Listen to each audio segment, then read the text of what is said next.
पूरा नंबर बता दीजिए मैम को, क्या है?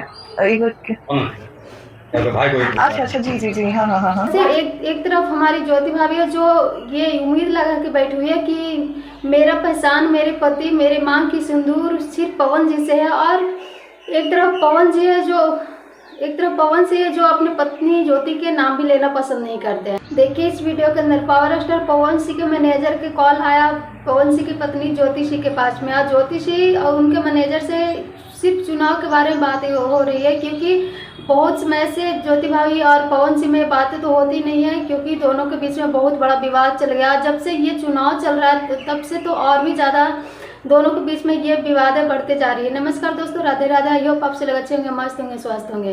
पवन सिंह और ज्योति सिंह को लेकर के ये चुनाव मामला बहुत ही बड़ा एक मुद्दा हो गया है। ऐसा लग रहा है कि पूरी पूरी दुनिया में ही बस पवन और ज्योति के ही चुनाव हो रहा है। मतलब सब जब सोशल मीडिया खोलो, यूट्यूब चाहे इंस्टा कुछ भी खोलो, तो सिर्फ ज्योति पवन के ही इंटरव्यू दिखाता है। मतलब इतना ज़्यादा कंट्रोवर्सी इस दोनों मतलब पति पत्नी एक तरफा चुनाव लड़ने वाला इसी वजह से इतना ज़्यादा हो रहा है।